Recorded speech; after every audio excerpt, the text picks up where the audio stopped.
With the name of Allah Almighty, the most gracious, the most merciful, respected students, friend, follower, you're warm welcome in our online academy, the ESL Academy of Linguistic and Literature. Our contact number is 030563194464. Subscribe, like our channel, the ESL Academy. Let's discuss. हिनी की poetry को समझने के लिए हमने इसको as a pros writer भी पढ़ा है। हमने पार्ट 1 में हेनी को एज अ प्रोज राइटर भी पढ़ा है। आज हम इसकी पोइट्री के बारे में उसके असाइनमेंट हम डिस्कस करेंगे। इसमें एक क्वेश्चन आया हुआ है, हेनी digs into the past with his squat. ये स्क्वैट का मतलब ये होता है कि झुकना, लोअर योरसेल्फ टू ग्राउंड।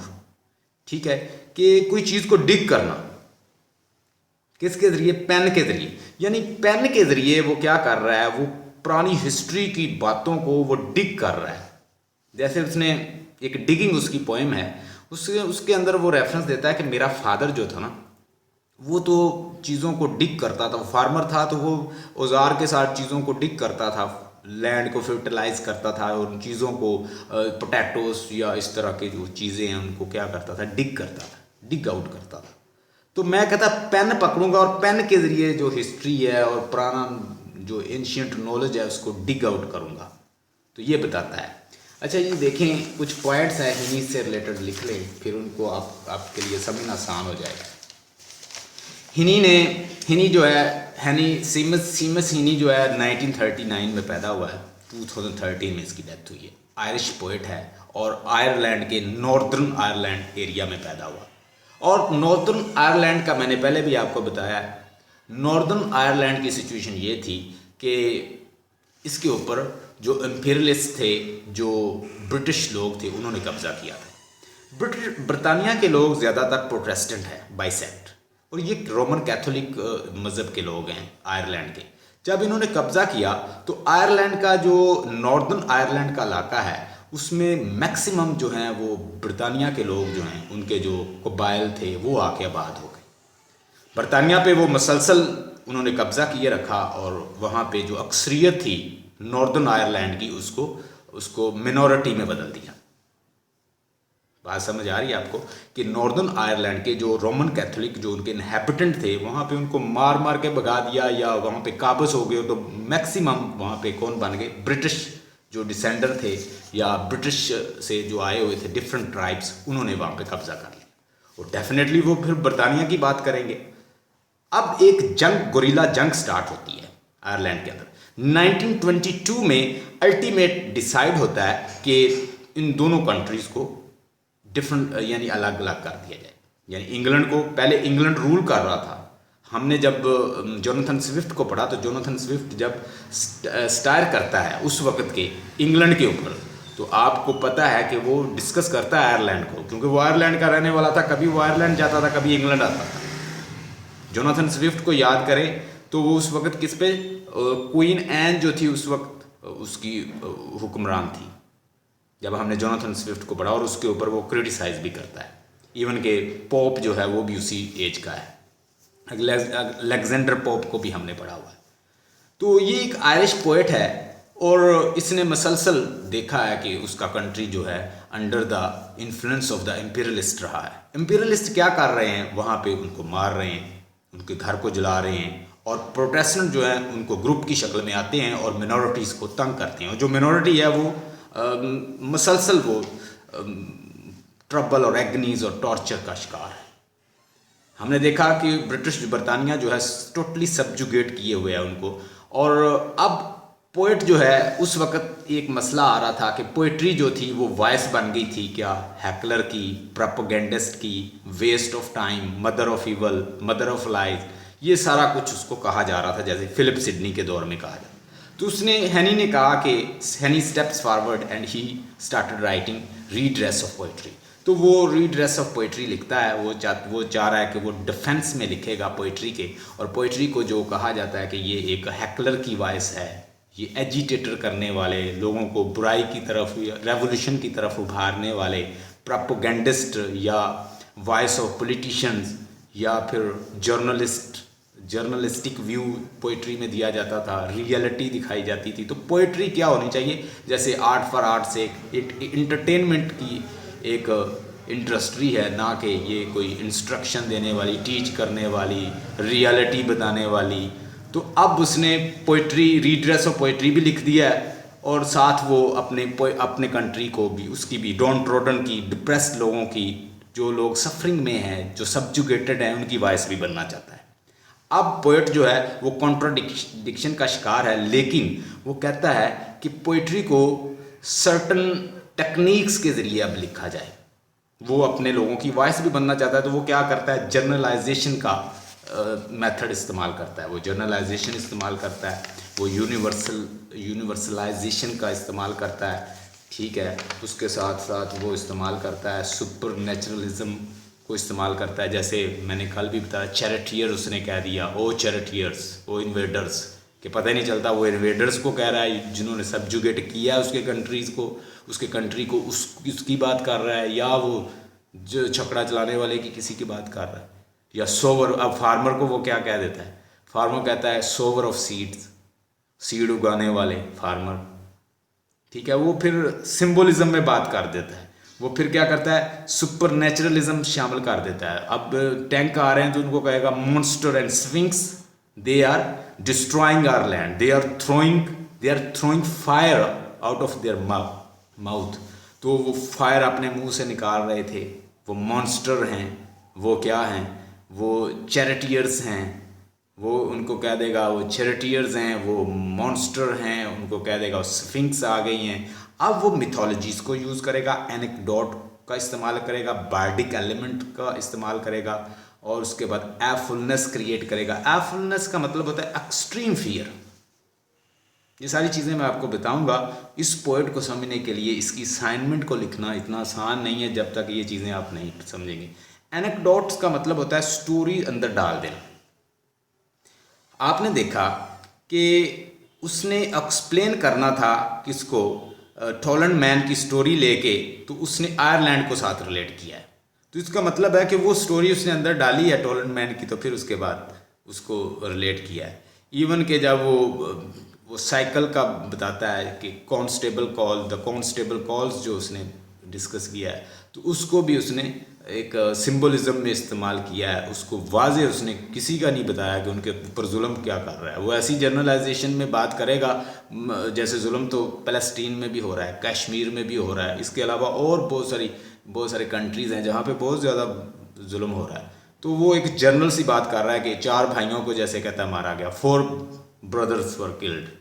तो उसने वाज़ह उनके नाम नहीं बताए कि उसका नाम ये है, अकरम है, असलम है, नईम है, उसने कोई नाम नहीं बताया। उसने 4 ब्रदर कह दिया, 4 ब्रदर को तो कहीं भी मारा गया होगा। तो फिर वो जर्नलाइजेशन के ज़रिए वो पोइट्री को अब पोलिटिकल जो एक सिनेरियो है वो भी उसके साथ शामिल नहीं करना चाह रहा, और बात भी करना चाह रहा है, तो वो जर्नलाइजेशन में कर देता है। क्योंकि जर्नलाइजेशन जो है वो तो अज़लों से चली आ रही है ये बातें। अगर देखा जाए तो पहले भी कोई हकीम, कोई डॉक्टर होता था तो उसकी बात जैसे चौसर ने कर दी थी, डॉक्टर की बात कर दी, लॉ ऑफ फिज़िक्स की बात कर दी, डॉक्टर ऑफ लॉ की बात कर दी, या आप कह लें कि क्लर्क की बात कर दी, या वकील एडवोकेट के बारे में बात करता है कि do nothing, look busy do nothing. आज भी आप किसी एडवोकेट के पास जाएं, एक दफ़ा मैं एक एडवोकेट के पास गया ऐसे ही, तो मुझे वहाँ पे चौसर याद आया कि वो कुछ नहीं कर रहा था, मुझे देख के उसने किताबें खोल ली। तो इस तरह होता है, ये एक यूनिवर्सलाइजेशन का एलिमेंट चौसर ने जैसे दिया है कि करैक्टर देखें इतने पुराने हैं लेकिन आज भी वैसे ही है। नन जो है उस वक्त भी होती थी, आज भी है, ये भी ऐसे करेगा। अब ये यूनिवर्सलाइजेशन उसके अंदर शामिल कर देगा। एनेक्डोट्स, एनेक्डोट्स का मतलब होता है उसके अंदर छोटी छोटी स्टोरियाँ डाल दें। एफुलनेस का मतलब होता है कि उसमें फियर, खौफ, और फियर एंड फ्राइट, अफ्रेड कर देना, पढ़ने वाला खौफ ज़्यादा हो जाए कि पता नहीं क्या हो रहा है। मिस्टीरियसनेस, पुरस्रार बना देना उसको, ये भी सुपर नेचुरलिज्म ही अंदर डालना। मिथ मेकिंग टेक्निक, अब मिथ मेकिंग टेक्निक भी इसने इस्तेमाल की है, वो भी मैं आपको एक्सप्लेन करता हूँ। अब पुराने दौर में यूँ होता था कि इतनी ज़्यादा स्टोरीज़ होती थी, अब वो स्पेसिफिक एरिया में होती थी, अब उस एरिया से दूसरे एरिया में जाना, एंशियंट ग्रीक्स क्या करते थे कि सफ़र करते थे, ट्रैवल करते थे। जैसे हमने कैंटरबरी टेल को पढ़ा, कैंटरबरी टेल के अंदर भी चौसर जिनके साथ ट्रैवल कर रहा है तो वो एक ट्रैवल है, एक ट्रैवलॉग है वो भी।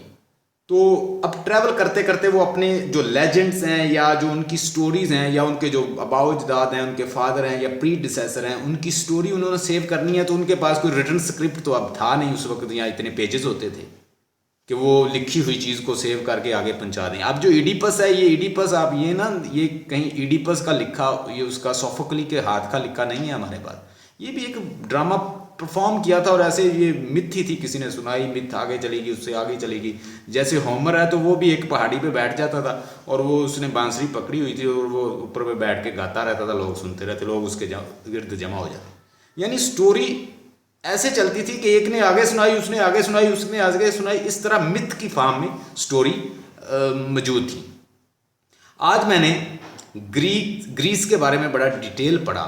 तो ग्रीस के बारे में, ग्रीस जो है ना उसमें हज़ारों आइलैंड हैं, एक आइलैंड नहीं है, बहुत हज़ारों आइलैंड है उसके अंदर, छोटे छोटे बड़े बड़े बहुत सारे आइलैंड, ठीक है। और उसमें आज भी उस वक्त के जो थिएटर हैं कुछ अभी भी सर्वाइव कर रहे हैं, यानी कुछ अभी भी उसी तरह वो पत्थर मार्बल की कहते हैं कि दुनिया का 7% जो है ना, पूरी दुनिया का जो मार्बल है वो ग्रीस पैदा करता है।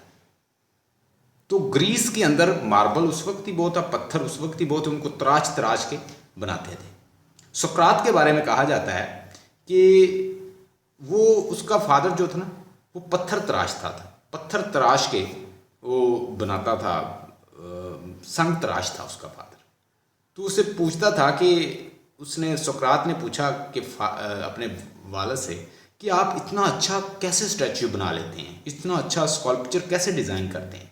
वो कहता है देखो बेटा कि जो चीज़ मैंने डिज़ाइन करनी है ना, मिसाल के तौर पर मैंने शेर डिज़ाइन करना है, मैंने शेर का बनाना है मुजस्मा, मैंने शेर को जो है तराशना है पत्थर से। तो कहता है मैं ये सोच के हथौड़ी को चलाता हूँ कि ये शेर इसके अंदर है और मैंने इसको बाहर निकालना है। तो ये जो सारे मुजस्मे, स्कल्पचर और ये पेंटिंग और ये सारा ये उन्होंने ईजाद किया है, और ये यूनानियों ने। तो ईथन ग्रीस के अंदर आज भी आपको वो 7% मार्बल प्रोड्यूस करता है। तो वो मिथ जो है उनसे चली आती हैं। तो वो उस वक्त बहुत ज़्यादा मिथ थी। अब मॉडर्न दौर है तो अब भी लोग कन्फ्यूजन और क्योस का शिकार हैं कि इतनी ज़्यादा थीरीज आ गई हैं कि पता नहीं चलता कौन सी अच्छी है। लें जी, आप स्ट्रक्चरलिज्म को पढ़ें, पोस्ट स्ट्रक्चरलिज्म को पढ़ें, डीकंस्ट्रक्शन थ्योरी को पढ़ें, मॉडर्निज्म को पढ़ें, पोस्ट मॉडर्निज्म को पढ़ें, मार्क्सिज्म को पढ़ें। आप जोन सी स्टोरी पढ़ेंगी वो आपको ऐसे लगेगा कि वो ठीक है, जोन सी आप थ्योरी पढ़ेंगी वो आपको ठीक लगेगी। तो आप इंफॉर्मेशन का फ्लड है, इंसान को पता ही नहीं चलता। तो उनको फिर ज़रूरत पड़ गई कि कन्फ्यूजन इतनी होगी, तो फिर पोइट्स जो हैं, मॉडर्न राइटर्स जो हैं, उन्होंने फिर मिथ बनानी शुरू कर दी। अब वो जो मॉडर्न पुरानी मिथ है उनके साथ जो न्यू मिथ है उसको क्रिएट करके, उसको रिलेट करके समझाने की कोशिश करते हैं आप। तो जैसे पुरानी मिथ हैं उनको वो लेता है और उनको उसके साथ रिलेट करके अपनी बात समझाने की कोशिश करता है, सीमस हीनी भी।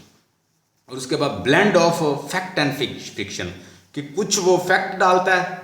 ये आप उसकी पोइट्री के अंदर देखेंगे। अगर वो पूछे हमसे कि वो कैसा पोइट है, तो फिर आपने पहले बताना है कि वो जनरलाइजेशन यूज़ करता है, वो यूनिवर्सलाइजेशन यूज़ करता है, ठीक है। फिर उसके बाद सुपरनेचुरलिज्म का टच दे देता है उसको, उसमें खौफ, फियर का एलिमेंट डालता है, एनेक्डोट डालता है, एनेक्डोट मीन स्टोरीज डालता है उसके अंदर, एफुल क्रिएट करता है, एक्सट्रीम फियर फ्राइट उसके अंदर डाल देता है, मिस्टीरियसनेस उसके अंदर डालता है अपनी पोइट्री के अंदर, मिथ मेकिंग टेक्निक उसको आती है, वो एक मिथो पोइट भी जाना जाता है।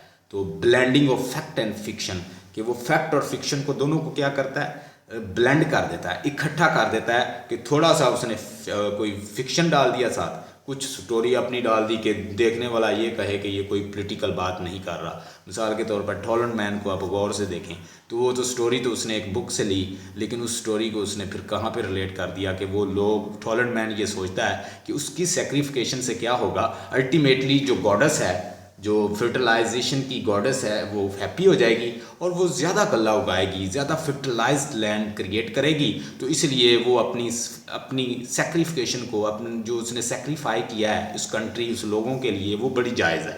तो कहता है जैसे वो अपने आप को सेक्रीफाई कर रहे थे लोग। बहुत सारी बॉडीज़, डेड बॉडीज़ मिली थी, बहुत सारी वहाँ से बॉडीज़ डिस्कवर हुई थी बॉगलैंड से। तो इसी तरह डेनमार्क के अंदर इसी तरह कहता है हमारे जो आयरलैंड के लोग हैं वो भी तो अपनी जानें निछावर कर रहे हैं अपने कंट्री के लिए, ताकि आने वाला जो दौर है, आने वाले जो आयरलैंड के लोग हैं वो खुशहाल हो जाएं, वो आज़ाद हो जाएं, उनको एक इंडिपेंडेंट कंट्री मिल जाए, उनको एक फ्री लैंड मिल जाए। तो वो देखें उस स्टोरी को उसके साथ रिलेट करता है, ब्लेंड कर देता है। कुछ फैक्ट लिया उसने, उठाया हिस्ट्री से उठाया, और उसके साथ जो प्रेजेंट सिचुएशन है उसको साथ उसने रिलेट कर दिया। इसे कहते हैं फैक्ट एंड फिक्शन करता है ब्लेंड। रियल और आइडियल, कोई चीज़ रियल होती है, कुछ आइडियलिज्म से ले लेता है, और उसके बाद सेंशुअस और एस्थेटिसिज्म कि उनको इस तरह रिप्रेजेंट करता है, क्योंकि उसके माइंड में एक उसकी मॉडल लैंड भी है, उसका जो विलेज है वो भी है, उसकी ज़मीन है, उसके लोग हैं, उसकी सेटिंग है, उसकी ग्रीनरी है, उसकी मिनटू से उसके जो एनिमल्स हैं, उनकी बर्ड्स हैं, उनकी जो ग्रीनरी है, उनकी सेटिंग है, वो सारी उसके पास है। तो सेंशुअसनेस और एस्थेटिसिज्म का एलिमेंट जो है, लव फॉर ब्यूटी जो होता है, उसे कहते हैं हुस्न जमाल या एस्थेटिसिज्म। तो वो भी उसकी पोइट्री के अंदर पाया जाता है, जैसे कि वर्ड्सवर्थ की पोइट्री होती है, जैसे कि टेड ह्यूज की पोइट्री, ऐसा हमें फील होता है। रोल ऑफ नॉस्टैल्जिया, ये सारे पॉइंट आप चाहें तो साथ साथ लिखती जाएं। रोल ऑफ नॉस्टैल्जिया एंड रेमिनिशंस और रोल ऑफ नॉस्टैल्जिया जो है, ये मैंने आपको नॉस्टैल्जिया ये समझाना है। ये अक्सर बच्चों को समझ नहीं आता, तो ये ज़रा पॉइंट लिखने, इसको मैं आपको बताता हूँ। ये कि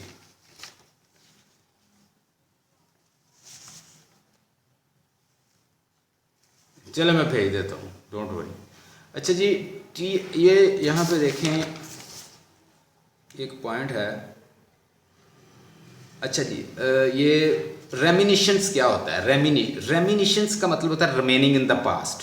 रेमिनिशंस का मतलब होता है कि एक इवेंट जो है आप उसको याद करें तो वो आपको दूसरी स्टोरी सुना दे।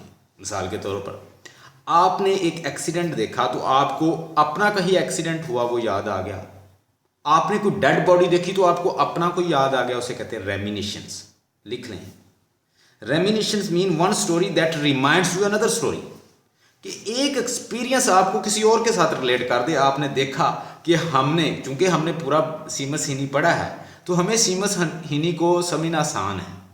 ये मैं इसीलिए आपको यहाँ पे लाया हूँ कि हमने उसको पढ़ लिया है, अब हमें पता है वो ऐसे करता है कि हमें एक इंसिडेंट बताता है, उससे हमें मज़ीद याद आ जाते हैं। मिसाल के तौर पर वो किसी और की बात कर देता है और साथ अपने कंट्री को रिलेट कर देता है कि यहाँ पे ऐसे हो रहा है। मैंने जैसे मिसालें दी कि वो किसी टैंक को कह देगा मॉन्स्टर, वो सुपर नेचुरल एलिमेंट आ गया, और फार्मर को कह दिया sower of seed, supernatural. ये भी उसने एक उसके मीनिंग को चेंज करने की कोशिश की, सिंबलिज्म इस्तेमाल करता है। तो ये सारी चीज़ें वो इस्तेमाल करता है। रेमिनिशंस का मतलब लिख लें, one story that reminds you another story, one experience that tells you another experience. तो ये है रेमिनिशन। ये इसका मतलब होता है रिकोलेक्टिव। नॉस्टैल्जिक भी इसका मतलब होता है ब्रिंगिंग टू माइंड, किसी चीज़ को अपने माइंड में लाना, किसी को देख कर। रिमेनिंग इन द पास्ट भी इसका मतलब है। You see accident and it remind you another accident. और ये आपको कौन याद कराता है? सीमस हीनी अपनी पोइट्री के अंदर। You see fighting it reminds you another fighting, you see war you it tells you another war. आपको एक वार दिखा देगा 1939 की वार आपको दिखा के साथ वो एक्सप्लेन कर देगा मेरे कंट्री में भी ऐसे हुआ। ऐसे ही अमेरिकन सोल्जर आए थे और उन्होंने हर तरफ घेरा डाल लिया था और तैयारी कर रहे थे, और इसी तरह कहता है हमारे कंट्री में भी ऐसे हो रहा है।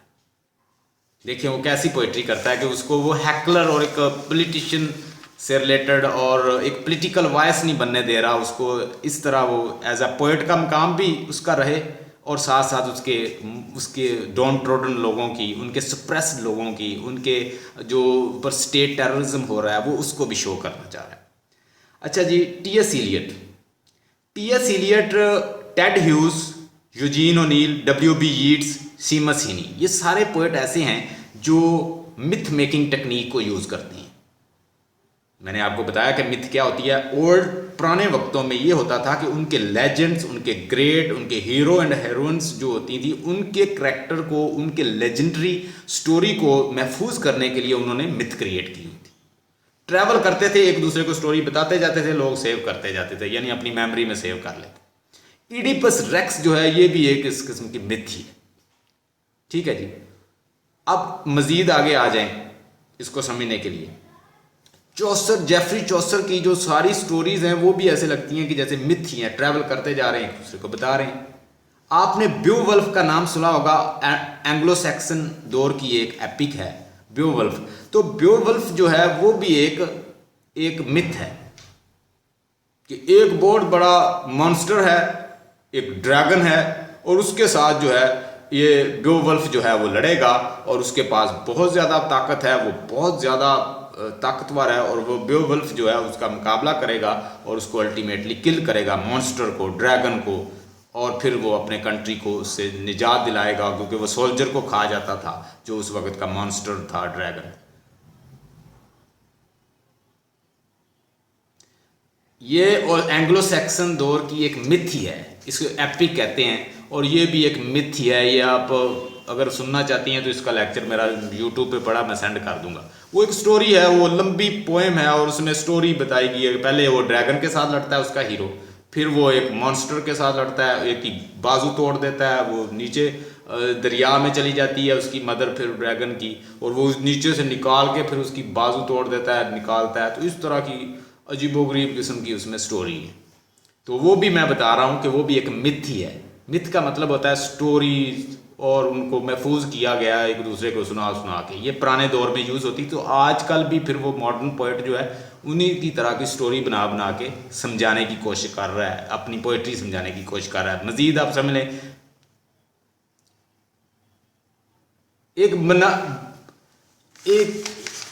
एक दास्तान, एक स्टोरी जो अपने किसी लेजेंड की स्टोरी को महफूज करने के लिए उनको, ताकि वो महफूज रहे, तो वो उस वक्त जो लोग थे एक दूसरे को सुनाते थे।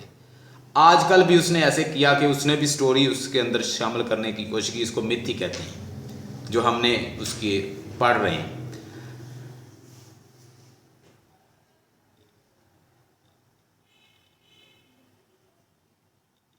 ये अपने जैसे गॉड और गॉडसेस की स्टोरी है, जैसे उनके वेजिटेशन का गॉड है, या उनके वाइन का गॉड है, या उनका सन गॉड है, या उनके जो इंस्पिरेशन की गॉडेस है। तो जो उनकी सारी स्टोरी उनकी मिथ ही है, वो कौन सी रियलिटी है? उसमें से 10% अगर ठीक है कोई बात, तो 90% रॉन्ग है। तो एग्जैजरेशन करके उनकी बातों को महफूज किया, ताकि वो अपने आबाओ अजदाद की स्टोरी भी तो उन्होंने बतानी थी ना, कि भाई हमारे ये इतने अजीम लोग थे पुराने। तो ग्रीक्स की मोस्टली जो स्टोरीज़ हैं वो सारी मिथ बेस ही हैं। जैसे इडिपस रेक्स की मैंने मिसाल दी, वो भी एक मिथ ही है। वेस्ट लैंड के अंदर आप देखें कि उसने भी आप बताएं जी, मेरे दादा जो थे वो एक शेर के साथ लड़ पड़े। ठीक है, हालांकि ये इम्पॉसिबल है कि कोई शेर के साथ लड़े, लेकिन वो शेर के साथ लड़ पड़े, अल्टीमेटली शेर की टांगें तोड़ दी उसने। तो इट इज़ इम्पॉसिबल, लेकिन आप मिथ में ये बात कर सकते हैं। वेस्ट लैंड के अंदर देखें, गौर से देखें, तो उसके अंदर टी.एस. एलियट कहता है कि वेस्ट ज़मीन जो है, मॉडर्न जो दौर है, इसने इस ज़मीन को बंजर बना दिया गुनाह कर कर।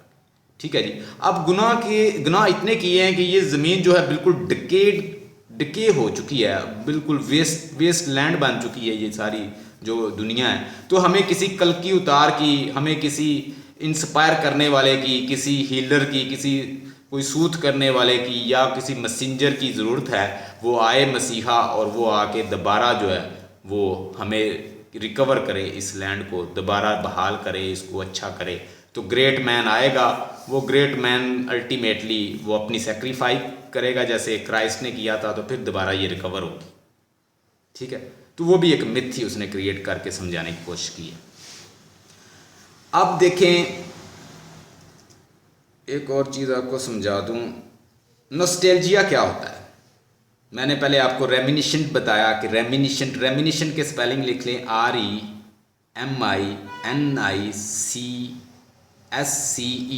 REMINICENT, reminiscent remaining in the past. एक एक्सपीरियंस दूसरा याद दिला दे, एक स्टोरी दूसरी याद दिला दे, एक स्टोरी बता के दूसरी याद दिलाने की कोशिश की जाए आपको, वो रेमिनिशेंट यूज़ कर रहा है।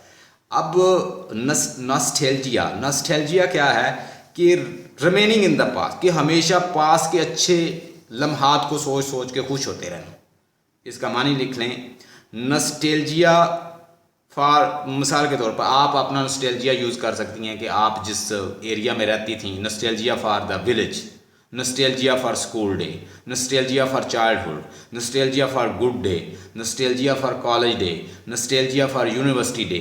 आप उनके पोइट भी अब जैसे वर्ड्सवर्थ है तो वो हमेशा नॉस्टैल्जिया में रहता था और वो अपनी पोइट्री जो चीज़ें वो याद एक दफ़ा देख लेता, उसको अपना बना लेता मेमोरी का हिस्सा, और फिर उसके बाद कहता है कि ये जो है जब मेरा पेंसिव मूड होता है मैं इनको याद कर लेता हूँ, खुश हो जाता हूँ, वो नॉस्टैल्जिया है।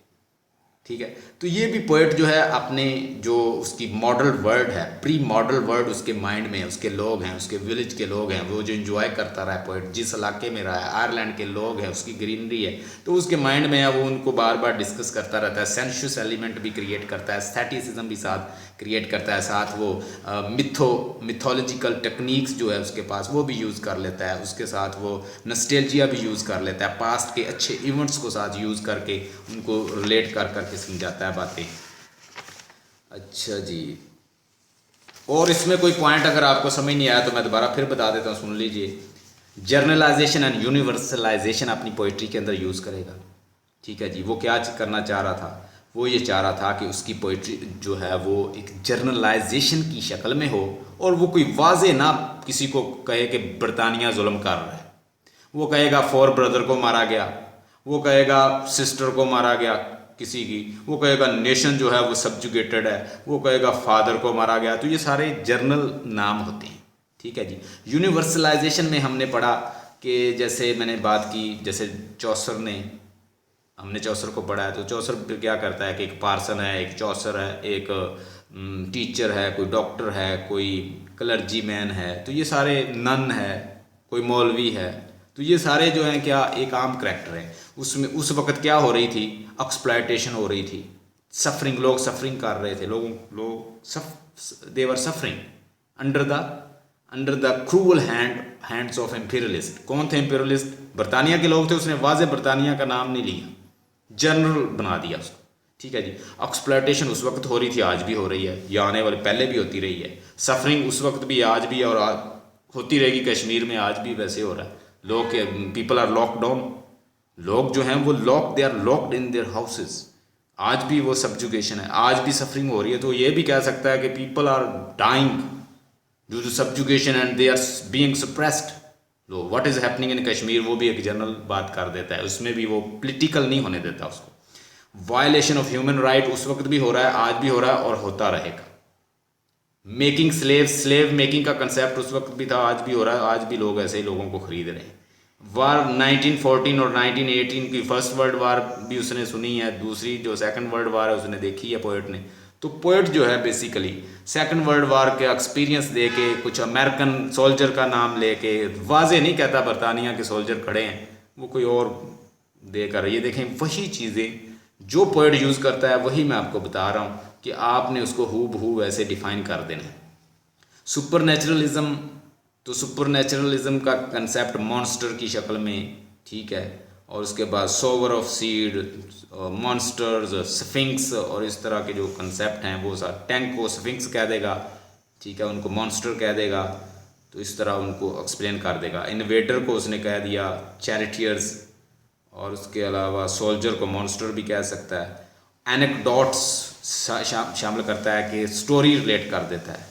बॉगमैन की स्टोरी, बॉगमैन ये आयरलैंड प्लस टॉलैंड मैन, आयरलैंड और टॉलैंड मैन का कंसेप्ट उसने साथ साथ दिया है। फैक्ट और जो उसके अलावा फिक्शन जो है वो साथ साथ उसने बनाने की कोशिश की है।